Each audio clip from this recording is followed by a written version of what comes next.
ఉన్నాం. ఇవన్నీ కాదు, గురు చరణ సన్నిధిలో అసలు పైన చెప్పినవన్నీ ఎంతో, ఈ గురుచరణ సన్నిధి కూడా అంతే అయినటువంటి, అది చాలా అద్భుతమైనటువంటి విషయం. కాబట్టి మీ అందరికీ కూడా హృదయపూర్వకంగా అభినందనలు తెలియజేస్తున్నాను.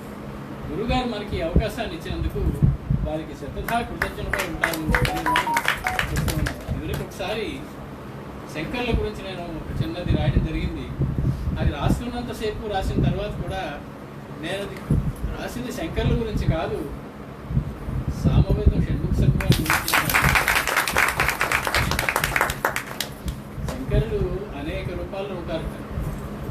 ఆయనకి ఒక రూపం అంటూ ఏంటి, రూపం ఉన్నవాడికి ఏదో రూపం ఉంటుంది, కానీ రూపమే లేని వాడికి ఏ రూపం ధరించడమైనా కొద్ది కష్టమైనటువంటి పని కాదు. పేరున్నవాడికి గొడవ ఏంటంటే ఆ పేరుతో పిలిచేటప్పుడు పలకడు, ఏ పేరు లేనివాడు ఏ పేరుతో పిలిచినా పలుకుతాడు. పలకాలి కూడా, ఇంకొక మార్గం లేదు. కాబట్టి ఆ శంకరుడు చెన్న శంకరుడే వస్తాడు. అప్పుడు చెన్నుడు అంటే కప్పబడినవాడు, మారువేషం వేసుకున్నవాడు. అది అలాగే కూడా శంకరులు అప్పుడు తిరుగుతూ ఉంటారు అని చెప్పి ఒక చిన్న భావన. నమామి చన్న శంకరం చ వీతరాగయోగినం, నమామి చన్న శంకరం చ వీతరాగయోగినం, సనాతనాద్య సంప్రదాయ శిక్షకం ప్రచారకం, సనాతనాయ సంప్రదాయ ప్రమాణభూత షణ్మత ప్రనిశ్చయ ప్రకాశకం, సమస్త వేద సారకం కృపార్ణవం గురుత్తమం. అటువంటి కృపార్ణవమైనటువంటి గురుత్తముల యొక్క పాద సన్నిధిలో ఈరోజు మనం గడుపుతూ ఉన్నాం. పరమాద్భుతమైనటువంటి వైశాఖ మాసంలో ఈనాడు సప్తమి, ఆదివారం, పుష్యార్క యోగం ఎన్నో కలిసినటువంటి పరమపుణ్యమైనటువంటి రోజు ఇది. మన గురువుగారి యొక్క జన్మదినం కలిసినటువంటి రోజు ఇది. కాబట్టి ఈరోజు ఈ రకంగా సమావేశమై గురువుగారికి మన యొక్క మనసులో ఉన్నటువంటి భావాన్ని పుష్పరూపంగా ఆయన పాదాల దగ్గర సమర్పణ చేసుకునేటువంటి అవకాశం మనకు లభించడం ఎన్నో జన్మల అదృష్టంగా నేను భావిస్తున్నాను. ఇటువంటి అవకాశం సదా మనకు లభించుగాక. నిత్యము మనకి ఆ గురువు పాద సేవ చేసుకునేటువంటి అవకాశం లభించుగాక. ఈరోజు గురుగారి పుట్టినరోజుని అనుకుంటున్నాం, కానీ మనందరికీ కూడా పుట్టినరోజు. ద్విజన్మలు అని పేరు మనకి. మంత్రం గురుగారు ఇచ్చిన తర్వాత అక్కడి నుంచి మనకు జన్మనిచ్చిన తండ్రి జన్మ ఎటువంటిదో గురుగారి పుట్టినరోజు కూడా మనకి గంగావతరణం కూడా. ఇలా ఎన్నో కలిసి వచ్చినటువంటి ఈరోజు మనకి అద్భుతమైనటువంటి అవకాశాన్ని ఇచ్చి మనందరినీ ఆశీర్వదించడానికి శ్రమపడుతున్నటువంటి గురువుగారికి, అమ్మగారికి కూడా చేతులెత్తి నమస్కారం చేస్తూ వారి అవకాశాన్ని ఇచ్చినందుకు శతసహస్రవందనాలు. గురుగారు అనుమతితో చిన్న వాళ్ళ పొద్దున్న నేనేమిటి సమర్పించుకోగలను అని ఆలోచిస్తున్నప్పుడు తగినటువంటి షట్పాదాకాంక్ష. పదము పదమున పరవశం ముప్పెటి, పదము పదమున పరవశం ముప్పెటి, పరిమళ కృతుల శివపాదమాలికలు పరమశివుని మరి మరి మురిపించగా, పులకితమదిన దీవెనలిడగా, పరమ భక్తునిగా 10 కాలముల పరిఢవిల్లు మా పరమాచార్య, పరిఢవిల్లు మా పరమాచార్య.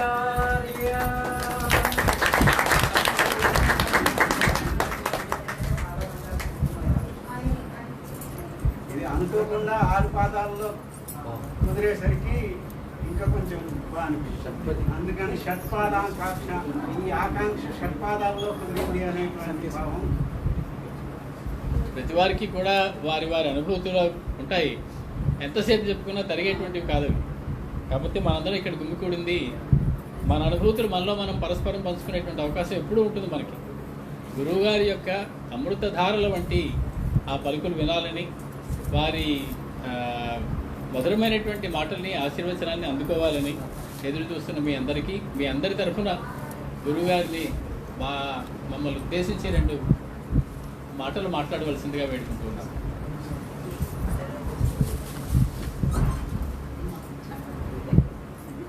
ద్వంద్వనేత్రమమలేందుకళావతంసం హంసావలంబితసమానజటాకలాపం ఆనీలకంఠముపకంఠమునిప్రవీరాన్ అధ్యాపయంతమవలోకయ లోకనాథం సచ్చిదానందరూపాయ విశ్వోత్పత్యాదిహేతవే తాపత్రయ వినాశాయ శ్రీకృష్ణాయ నమో నమః.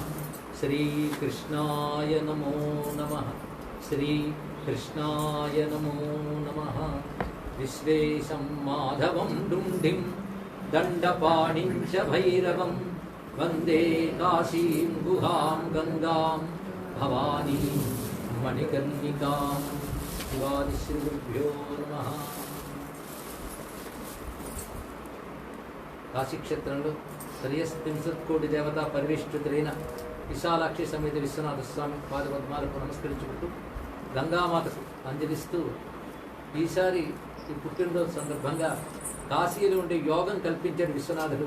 ఆయన అవ్యాధ కారుణ్యం వల్ల ఇది సిద్ధించింది. అయితే ఇవాళ గురుభావంతో కొందరు, స్నేహభావంతో కొందరు, అదేవిధంగా వాత్సల్య భావంతో కొందరు దేశ విదేశాల నుండి సందేశాల రూపంతో ఉదయం నుంచి నా శుభాకాంక్షలు చెప్తూనే ఉన్నారు. వారందరి యొక్క ఆత్మీయ భావానికి ముందు అంజలిస్తూ ఈ భావంతో ఉన్న వారందరికీ కూడాను ఆ పార్వతీ పరమేశ్వరు యొక్క కటాక్షం లభించి వాళ్ళంతా ఆయురారోగ్య ఐశ్వర్యాలతో వెలిసెల్లాలని ప్రార్థన చేస్తున్నాను. ఇవాళ ఇక్కడ నామానాన్ని నేను ఉంటూ విశ్వేశ్వరుని సేవించుకుందాం అనుకున్నప్పటికీ కూడాను అనేక మంది ఆత్మీయులు ఇక్కడికి శ్రమ కూర్చి వచ్చారు. కొందరు రాదలుచుకున్నా రాలేని పరిస్థితులు ఎక్కడి వారు అక్కడే ఉంటూ ఇక్కడే దృష్టి పెట్టి ఉంచారు. వీరికి వారికి కూడా పరమేశ్వరుని యొక్క కృప లభించాలని కోరుకుంటూ ముందుగా 10 మందికి ధర్మం చెప్తూ, భగవద్విషయములు చెప్తూ, జ్ఞానాన్ని చెప్తూ తరించే యోగం కలిగిన ఈ జన్మనిచ్చినటువంటి తల్లిదండ్రులకు, ఆచార్యులకు ముందు ప్రణమిల్లుతూ ఇవాళ ఇక్కడ గురుభావంతో వచ్చి ఎవరైతే ఈ అర్చన రూపం చేసుకున్నారో ఇదంతా కూడా ఒక పరంపరకి, ఒక సంస్కృతికి, ఒక ధర్మానికి జరిగిన అర్చన మాత్రం. ఎందుకంటే ఈ ఉపాధి మీద మీరు పెట్టుకున్న గురుభావం, ఈ ఉపాధి నుంచి మన ధర్మానికి సంబంధించిన విషయాలు వస్తున్నాయని మీరు ఆ గురుభావాన్ని పెట్టారు. అంటే అసలు గురు ఎవరు అంటే మీకు నాకు కూడా ఆ సనాతనమైన ఈ ధర్మము, ఈ విశేషమైన ఆర్య సంస్కృతే మన గురుస్వరూపం. కనుక ఎవరైనా వాళ్ళ గురువుని ఆరాధన చేస్తున్నారంటే ఒక వ్యక్తిని ఆరాధించడం లేదు, ఆ వ్యక్తి ఆలంబనగా సనాతన సంస్కృతిని ఆరాధిస్తున్నాం. మన సంస్కృతి అంటే సాక్షాత్ భగవత్ స్వరూపం మన సంస్కృతి కనుక ఇది భగవదారాధన అవుతున్నది. అది గురు పరంపర, గురుమండలం అనే మాట మన సంస్కృతిలో ఉన్నది. గురుమండలానికి అంతటికీ జరుగుతున్నటువంటి అర్చన. అయితే ఈ సమయంలో సాధారణంగా మనం ఏం కోరుకోవాలంటే తత్పదం దర్శితేన తస్మై శ్రీ గురవే నమః అంటున్నాం. అంటే తత్పదం ఎవరి ద్వారా తెలియబడుతుందో ఆ గురువుకి నమస్కారం. అంటే తత్పదం చెప్పేవాడు గురువు, చెప్పనప్పుడు గురువే కాదు. ఏది తత్పదమో, తత్పదం అంటే అనిర్వాచ్యమైనటువంటి బ్రహ్మము, ఆ పరబ్రహ్మ పదం. అయితే తత్ అని అది అన్నాం కనుక ఎక్కడ పరోక్ష విషయం కాదు, తెలియనంత వరకు అది పరోక్ష విషయంగా అనిపిస్తున్న అపరోక్షముగానే ఉన్నది. ఆ అనుభవాన్ని, ఆ జ్ఞానాన్ని క్రమశః అందిస్తారు గురువు. క్రమశః అని ఎందుకన్నారంటే గురువు ఒకడే కావచ్చు, ఆయనకున్న సంస్కారం ఒకటే కావచ్చు, కానీ శిష్యులు అనేక రకాల అధికారాలతో ఉంటారు, అనేక రకాల సంస్కారాలతో ఉంటారు. కనుక వారి వారి అధికారాలను అనుసరించి, వాళ్ళ బుద్ధి స్థాయిలను అనుసరించి సనాతనం ఎన్ని మార్గాలు చెప్పిందో ఆ మార్గాలన్నీ వారి వారి తాహతును బట్టి గురువు చెప్తూ ఉంటారు. కొందరికి మంత్రం ఉపదేశించవచ్చు, కొందరికి ధర్మోపదేశం చేయవచ్చు, కొందరికి జ్ఞానోపదేశం చేయవచ్చు. ఒక్కొక్కరికి ఒక్కొక్కటి విడివిడిగా చేయొచ్చు, ఒకరికి అన్నీ కలిపి చేయవచ్చు. ఎవరికి ఎలా ఇవ్వాలి అనేది తెలుసుకోవడం గురువు యొక్క పని. ఆ పని ఎవరిని పరమాత్మ అనుగ్రహించదలుచుకున్నాడో వారిని ఆ గురువు ద్వారా చేయిస్తాడు. అది జరుగుతున్న అంశం. అందుకే మనం తరింపజేయడానికి పనికొచ్చిన ఈ సనాతన ధర్మ జ్ఞాన వాహిని ఏ గురు పరంపర ద్వారా లభిస్తుందో గురు పరంపరకు మనం ఇలాగా నమస్కారం చేసుకుంటున్నాం ఈ సమయంలో. అయితే అసలు ఉండవలసినది ఏమిటి ఆరాధనలో అంటే సంకల్పాలు లేకుండా ఆరాధన చేయడం చాలా గొప్ప విషయం. ఒక మాట ఉన్నది, యస్య సర్వే సమారంభా కామ సంకల్పవర్జితాః అనే మాట జగద్గురు కృష్ణ పరమాత్మ చెప్పారు. కామ సంకల్పాలు లేకుండా భగవంతుని జపం చేయండి, ఆరాధించండి, గొప్ప అనుభూతి కలుగుతుంది, అందులో సందేహం లేదు. అది ఉన్నంతసేపు అనుభూతి కొంచెం దూరం అవుతుంది. ఒక్క క్షణం కామ సంకల్పాలు లేకుండా భగవంతుని ఆరాధించిన కలిగే అనుభూతి చాలా విశేషంగా ఉంటుంది, అఖండ అనుభవం లభిస్తుంది. అయితే ఏ సంకల్పం లేకుండా చేయడం మహా కష్టం, ఏదో ఒక సంకల్పం ఉంటూనే ఉంటుంది. ఏ సంఘము లేకుండా జీవించడం బాగుంటుంది కానీ ఏ సంఘము లేకుండా జీవించడం మరో కష్టం. కనుక రెండు కష్టాలు ఉన్నాయి. సంకల్పం లేకుండా చేస్తే చాలా గొప్పది కానీ సంకల్పం లేకుండా ఉండదు. సంఘం లేకుండా ఉంటే శాంతి ఉంటుంది కానీ సంఘం లేకుండా ఉండదు. అందుకు ఏం చేయాలని దత్తాత్రేయ వారు గొప్ప మాట అన్నారు. సంఘం లేకుండా ఉండలేవు కనుక సత్సంగం పెట్టుకో, సంకల్పం లేకుండా ఉండలేవు కనుక సత్సంకల్పం పెట్టుకోవాలి. కనుక సంఘానికి సంకల్పానికి సత్ తగిలితే చాలు. సత్ అంటే నేను చెప్పిన తత్తే సత్, తత్సత్ అన్నారు కదా, బ్రహ్మమే తత్. ఆ తత్ గురించిన ఒక అనుబంధం మన సంకల్పాలకు తగలాలి. అంటే మన సంకల్పాల్లో పరబ్రహ్మ స్పృహ ఉండాలి, భగవత్ స్పృహ ఉండాలి. అదేవిధంగా మన యొక్క సంకల్పాలతో పాటు సంగమంలో కూడా భగవత్ స్పృహ ఉండాలి. మనం ఎవరితో తిరుగుతున్నామో వారితో కూడా భగవత్ సంబంధమైన విషయములు, భగవత్ సంబంధమైన అంశములు మాట్లాడుతుంటే సత్సంగం. అంతేగాని సత్సంగం పండే భూమి కాశీకొచ్చి కూడా ఇంకా వ్యాపారాలు, వస్తువులు, జనాలు వాళ్ళ దోషాలు పరామర్శ చేస్తూ బ్రతుకుతూ ఉంటే ఎప్పటికి తరిస్తాను చెప్పండి. కనుక సత్సంకల్పం, సత్సంగం ఎక్కడున్నా ఉండాలి. కాశీలోనే కాదు, ఎక్కడైనా ఉండాలి. అయితే ఈ సత్సంగ సంకల్పాలలో ఏది సత్సంకల్పం అంటే భగవత్ ప్రాప్తే సత్సంకల్పం, భగవత్ విషయ స్ఫురణే సత్సంకల్పం. అయితే ఒక సంకల్పం మనకు ఉండాలి. ఆ సంకల్పమే ఈ రోజు నేను ప్రతి వారికి కోరుకుంటున్నాను. ఎందుకంటే పుట్టినరోజు నాడు ఏది కోరుకుంటే అది ఇస్తారు. పిల్లలు అడిగిన పెద్దవాళ్ళు ఇవ్వాలి కదా. ఒక విధంగా నాపై ఒక ఆత్మీయ భావం ఉన్న వాళ్ళందరినీ నేను పుట్టినరోజు సందర్భంగా కోరుకుంటున్నాను. ఇదే సంకల్పము, ఇదే ఇచ్చ అనుకోవచ్చు. ఇవాళ మనం ధర్మం గురించి మాట్లాడుతున్నాం. మనం తరించడానికి ఇది గొప్ప సాధన దృఢంగా విశ్వసిస్తున్నాం కదా. అలా విశ్వసించడానికి కావలసిన ఈ ధర్మాన్ని మన దాకా తీసుకువచ్చిన పెద్దలని ఎంతగా నమస్కరించుకోవాలి, కృతజ్ఞత చూపించాలి. ఇవాళ బ్రతికుండడం వల్ల కదా మనందరం అనుకోగలుగుతున్నాం, తరించుతున్నాం. అదే లేకపోతే మనం ఏమైపోతాం? దిక్కు లేని వాళ్ళమైపోతాం, దారి లేని వాళ్ళమైపోతాం. అలా మనం తరించడానికి ధర్మం మిగిలింది.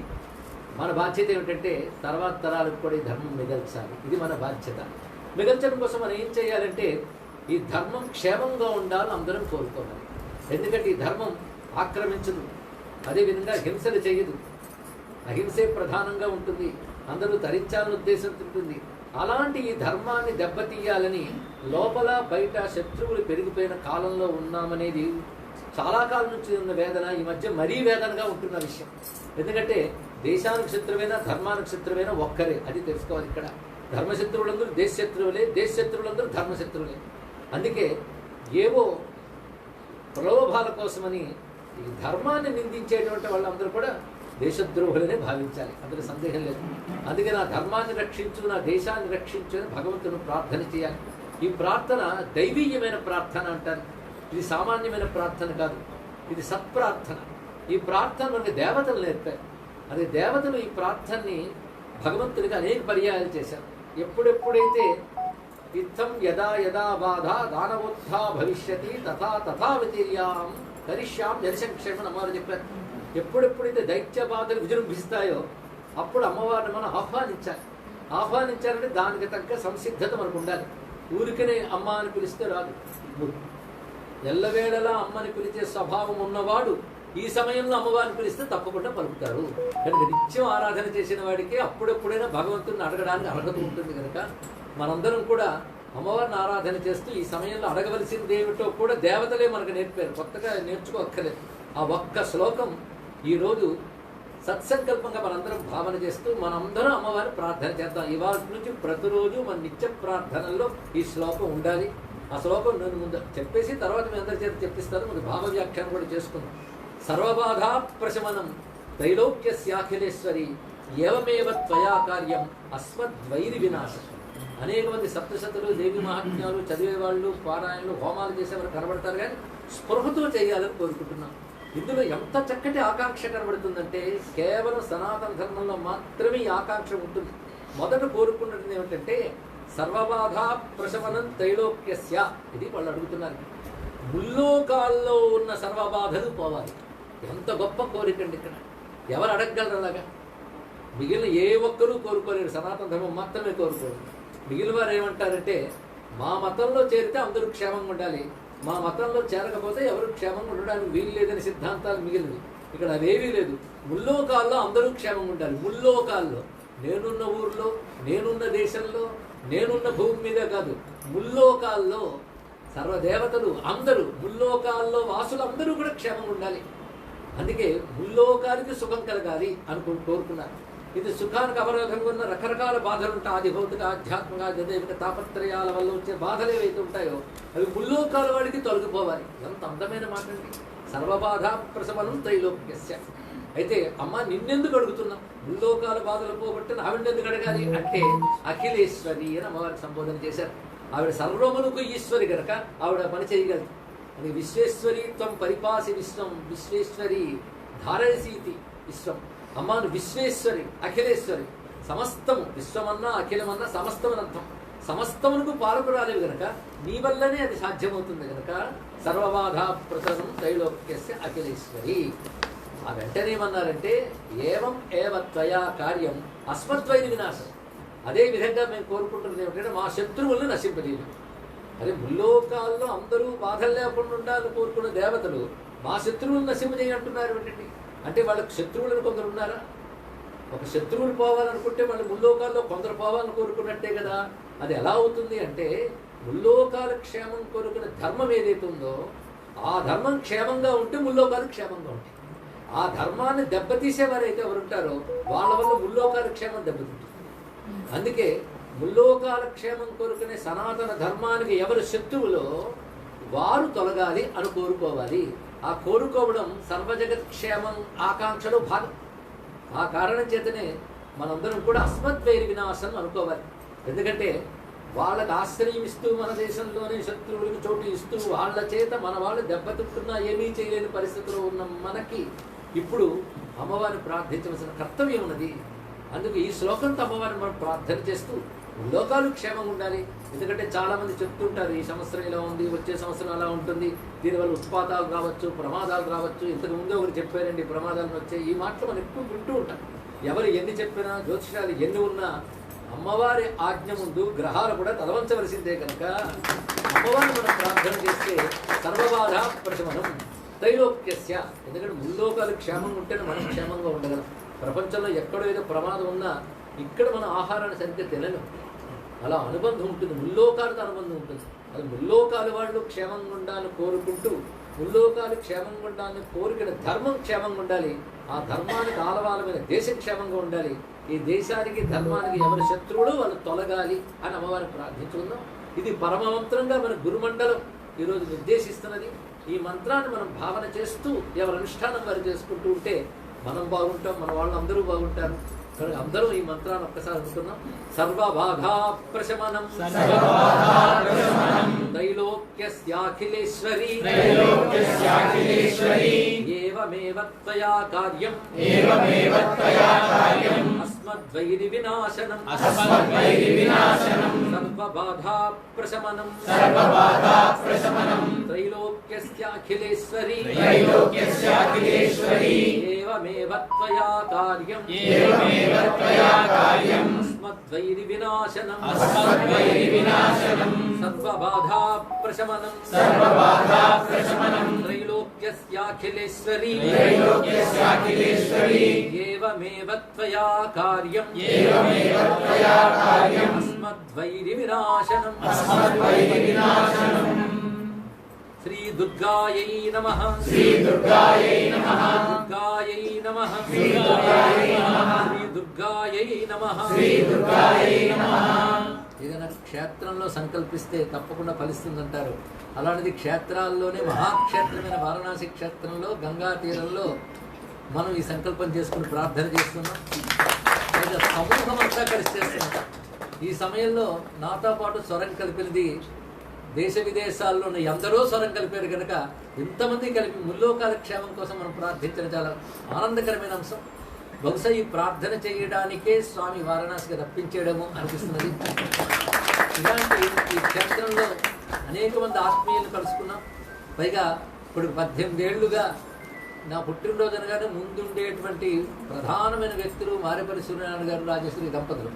అది వారు ఇప్పుడు లేరేని మనసులో చింత ఉన్నప్పటికీ వారి ప్రతినిధిగా వారి కుమార్తె ముంబై నుంచి ఇక్కడికి విచ్చేశారు రణరాజు గారు. వారికి అభినందనలు. అలాగే నాకు అత్యంత ఆత్మీయులు, రామాయణ తపస్వి అని మేము భావించేటువంటి మా తాడిమళ్ళ నారాయణరావు గారు దంపతులు, వారికి ప్రత్యేకమైనటువంటి వారు రామకార్యం మీద ఇక్కడ వచ్చారు. వాళ్ళు రామాయణం వాల్మీకి రామాయణం మొత్తం హవనం చేసి రామాయణం 49 ప్రవచనం పూర్తి చేసుకుని ఇక్కడికి వచ్చి రామ ప్రతిష్ట హనుమత్ ప్రతిష్ట చేసుకున్నారు. ఇది కూడా రామానుగ్రహం. వాళ్ళు రావడం ఇక్కడ చాలా ఆనందంగా ఉన్నది. అలాగే బెంగళూరు నుంచి మన సత్సంగం అంతా కూడా వచ్చారు. ముఖ్యమైన వారందరూ, వాళ్ళందరూ నాకు సంతానం వంటి వారందరూ ఇక్కడికి విచ్చేశారు. అలాగే దీనికి అంతటికి పూనుకొని ఇక మా చిరంజీవి పవన్ దంపతుల గురించి ప్రత్యేకించి చెప్పనక్కర్లేదు. ఇక కాశీలో మాకు అత్యంత ఆప్తులైనటువంటి వాళ్ళు, కాశీ యోగినని మేము భావించేటువంటి మా చంద్రకళమ్మ, ఇక మా అశోక్ గుప్తా గారి దంపతులు, ఇక్కడ నా చేత సూర్యతత్వాన్ని ప్రవచనం చేయించినటువంటి ధవళ కామేశ్వర శర్మ గారు, రాణి గారు, అందరందరూ, ఇక మా అన్నగారు చింతామణి మా సుబ్బారావు గారి దంపతులు చక్కగా విచ్చేసారు. ఇక్కడ మాకు చాలా ఆత్మీయులు. మా శివుడిని ప్రతిష్ఠ చేసుకోవడానికి కూడా చింతాగణపతి చోటు ఇచ్చేలా చేశారు. అది ఇంతమంది ఆత్మీయుల సమక్షంలో మనం అమ్మవారిని ప్రార్థన చేసుకుంటూ అందరికీ శుభాశిస్తులు.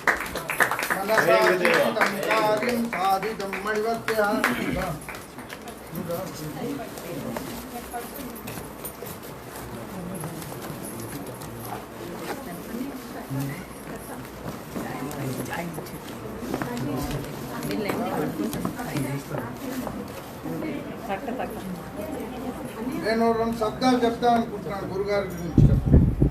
అది అయ్యాక